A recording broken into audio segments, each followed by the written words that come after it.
Penelope ain't finna play with Andy when it comes to her brother, and neither is Marie Willis when it comes to roots to riches. Not after she put her money into it. So let's get into episode 6.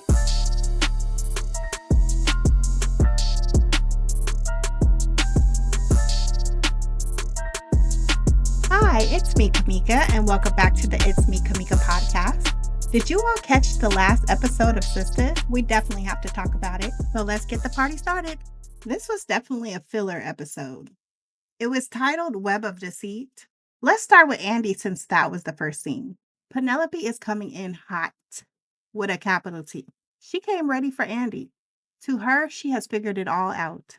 Andy has been playing games with both she and her brother, and she is totally over it.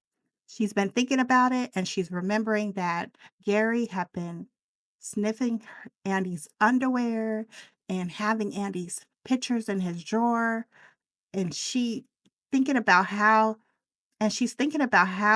Andy was in that wedding dress. She is so upset. She doesn't know what to do. She's thinking about how she's ruined her brother's career because they have asked him not to run. His party has asked him not to run. So even though she wants answers from Andy, she wants Andy to explain herself. Everything that Andy's going to say, she's going to refute. So Andy finally decides, I need to go ahead and let them know what happened. So she tells them that Gary was blackmailing her and was threatening the life and career of her boyfriend, which is Jordan. But I don't know about that because as viewers, we know that Andy went to that hospital and Andy went in there professing her love, having flashbacks of their previous relationship, and basically telling Gary to pull through, that she didn't like seeing him this way. So I don't know if this is Tyler's way of telling us, hey, I'm going to try to confuse you so you don't know which way to go, what to think. But love is an action word. So us viewers, we're viewing this as Andy is still in love with Gary. But yet she's telling Jordan, who is in front of her, that, hey, I loved you 100%. This has nothing to do with Gary and everything to do with what Gary was trying to do to you. So Jordan sends his sister to the car because he wants to speak, in private. Penelope does not want to go to the car, but says, okay, fine, I'll go to the car, but just know that it ain't over. Child, she does not see it for Andy. Not one bit. She done came up out of protective custody to whoop Andy's butt.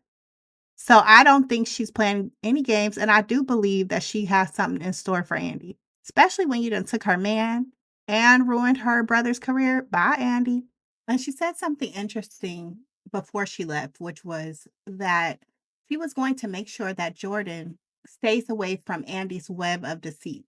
And that was the title of the show. So basically, she just thinks that Andy is one big lie, just a deceitful, hateful man stealer. So once Penelope left and went to the car, Andy starts to tell Jordan, once his sister went to the car, Jordan asked Andy, what's up? What you want to tell me? That was so pressing. And she starts to profess her love, talking about, I wanted you to know this was coming from my heart.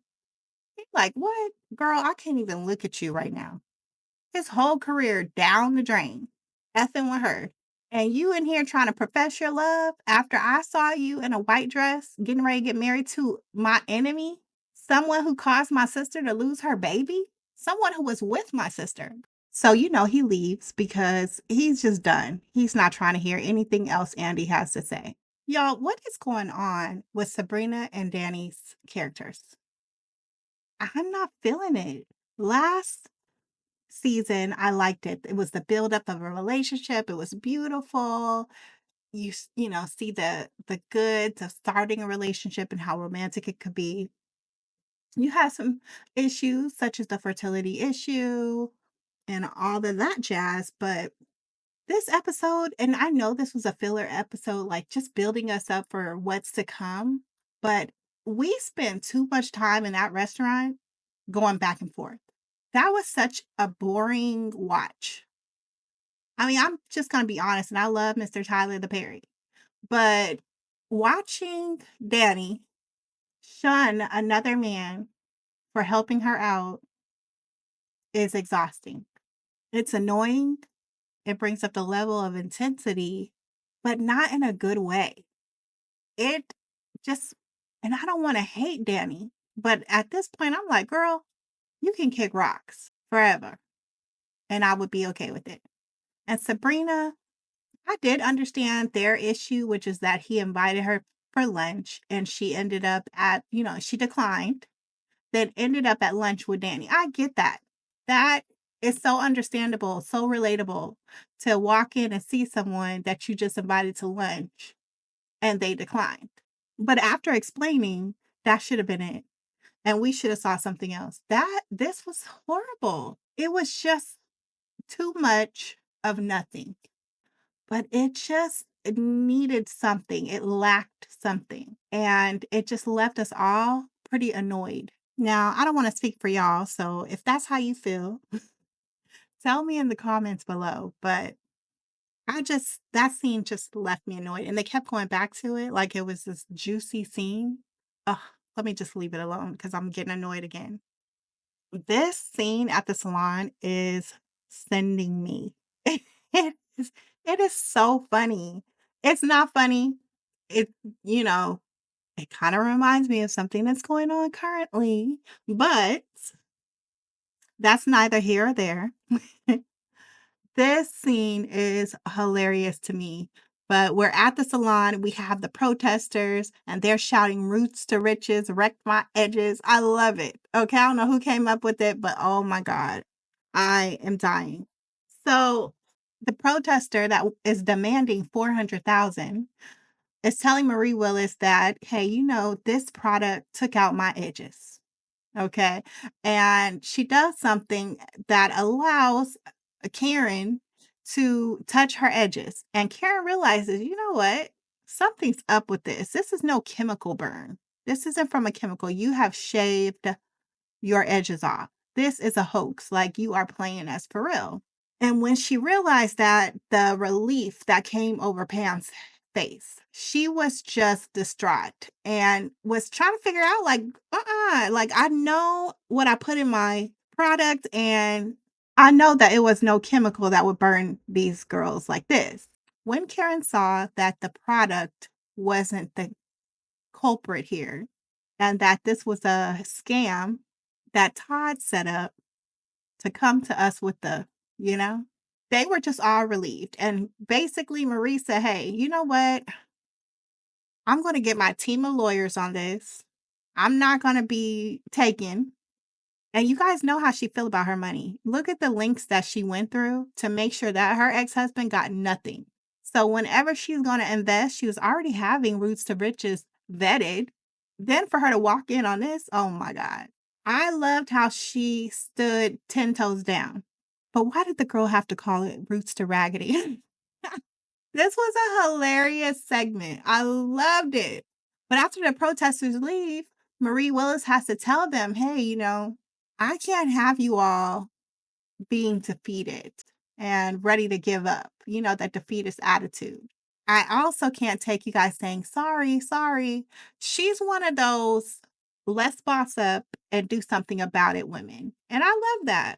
She doesn't want them bending to her will because she's an investor.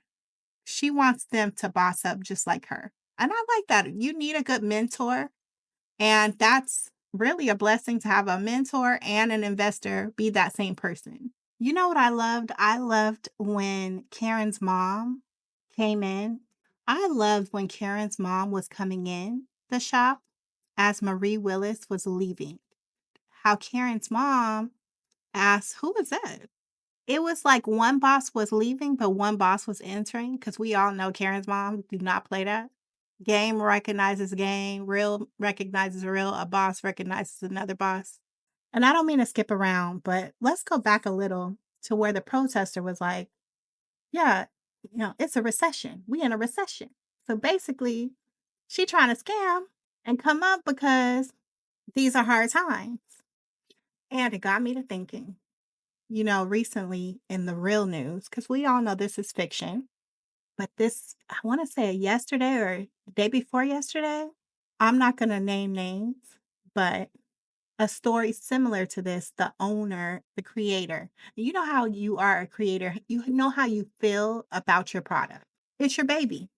And you're not going to be able to let it go that someone is after your baby.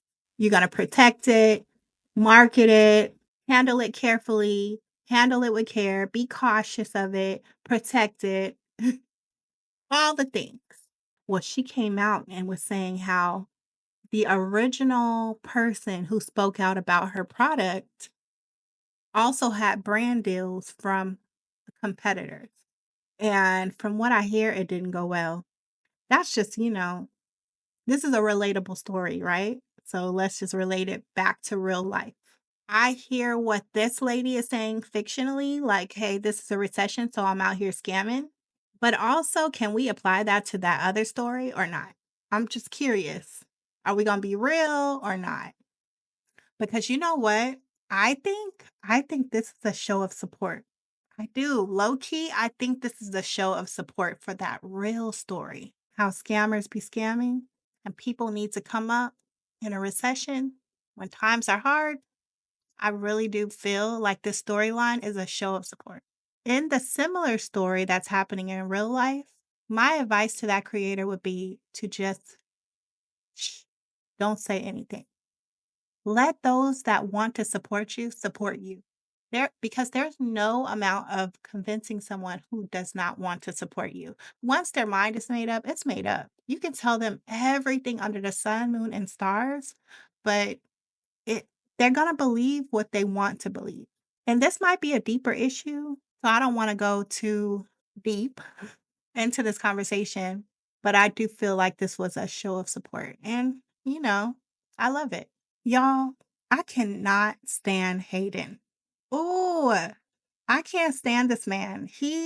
The actor who plays Hayden, he plays him so well. Just like Danny, she plays her character well because I can't stand her either. And I learned that that's good acting or maybe good writing. I'm not sure, but I'm just saying hats off to both writers and the actors because I can't stand Hayden. And he is antagonizing Fatima yet again. He just won't let up. Hayden has been waiting for this moment his whole life. Leave Fatima alone, Hayden, before she called Madam. Same with Robin. She goes to tell Robin about Hayden and how he been telling people Andy ain't coming back and he's now the, head HNIC. And Robin starts to take up for him and make excuses. And when he sees that he's showing himself, he reels it back in and says, okay, well, just tell me what he's doing. Tell me everything he's doing. And she tells him. But the crazy thing about that is, after she tells him what Hayden's been doing, she asks him, hey, what's up? You have an update on Andy? Because, that's Fatima's friend. It's her boss, but that's her friend. And, she going to look out for hers. So she's like, hey, did you have an update on Andy's case? And he's like, matter of fact, I do. And he hands her this folder. And in the folder are pictures of her from when Gary had his bodyguard knock her down. And he asked her, can you explain this? And I know in that moment she said, "Mother, I told you. I asked you about Andy. What is this? Are you trying to implicate me? Have you lost your mind? I'm telling you about Hayden. And what is this?" Oh my God. Poor Fatima. She can't catch a break. And that's how it ends.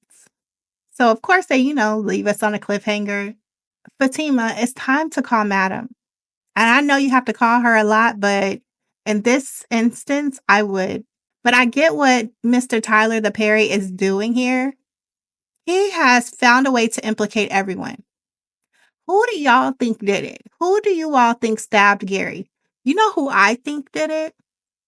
I'm serious. No, don't laugh. I think it was Sabrina's boyfriend. He has it out for Andy.